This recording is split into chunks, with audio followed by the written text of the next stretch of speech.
Thiruvananthapuram medical കോളേജിൽ നിന്ന് രോഗിയെ കാണാതായി. കൊല്ലം വാളകം സ്വദേശി സത്യദേവനെയാണ് കാണാതായത്. മെഡിക്കൽ കോളേജിലെ 28-ാം വാർഡിൽ ചികിത്സയിലായിരുന്നു. കുടുംബം മെഡിക്കൽ കോളേജ് പോലീസിന് പരാതി നൽകിയിട്ടുണ്ട്. MG പ്രതീഷ് വീണ്ടും ചേരുകയാണ് വിവരങ്ങളുമായി. പ്രതീഷ്, ഇതെപ്പോൾ മുതലാണ് ഇദ്ദേഹത്തെ കാണാതായത്? എന്താണ് കുടുംബത്തിന്റെ സംശയം?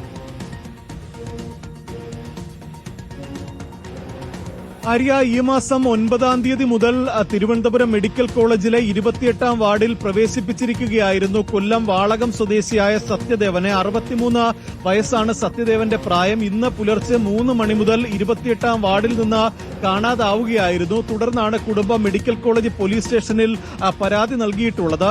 ഇതുമായി ബന്ധപ്പെട്ട് ഇപ്പോൾ അന്വേഷണം നടത്തുന്നു എന്നതാണ് മെഡിക്കൽ കോളേജ് പോലീസ് അറിയിച്ചിരിക്കുന്നത്. ഇത്തരത്തിൽ പോകുന്ന സ്വഭാവം ഒന്നും തന്നെ ഉള്ള ആളല്ല. രാവിലെ 3 മണിയോടുകൂടി കുടുംബം നോക്കുമ്പോഴാണ് വാർഡിൽ നിന്ന് സത്യദേവനെ കാണാതാകുന്നത്. തുടർന്ന് ഈ മെഡിക്കൽ കോളേജിന്റെ പലയിടങ്ങളിലും അന്വേഷണം നടത്തിയെങ്കിലും സത്യദേവനെ കണ്ടെത്താൻ കഴിഞ്ഞില്ല. തുടർന്നാണ് പോലീസിൽ വിവരം അറിയിച്ചിട്ടുള്ളത്. ഇപ്പോൾ സത്യദേവന്റെ ഫോട്ടോയും ഒപ്പം ആരെങ്കിലും കണ്ടാൽ വിളിച്ചറിയിക്കാൻ കഴിയുന്ന നമ്പറുകളും ഉൾപ്പെടെ കുടുംബവും പോലീസും പരസ്യപ്പെടുത്തിയിട്ടുണ്ട്. ഒരു നീല കളർ ഷർട്ടാണ് ഈ കാണാതാവുന്ന സമയത്ത് സത്യദേവൻ ധരിച്ചിരുന്നത് എന്നതാണ് ഇതിൽ പറയുന്ന കാര്യം. ഒപ്പം 2 കൈകളിലും പച്ച കുത്തിയിട്ടുണ്ട് എന്നുള്ള അടയാളം കൂടി ഇപ്പോൾ പോലീസിൽ നിന്ന് ലഭിക്കുന്നുണ്ട്. ആരെങ്കിലും ഇത്തരത്തിൽ ഈ വ്യക്തിയെ കാണാൻ എവിടെയെങ്കിലും കണ്ടെങ്കിൽ അത് ഉടൻ തന്നെ തിരുവനന്തപുരം മെഡിക്കൽ കോളേജ് പോലീസ് സ്റ്റേഷനിൽ അറിയിക്കണം എന്നുള്ള വിവരമാണ് ഇപ്പോൾ പോലീസും പങ്കുവയ്ക്കുന്നത്.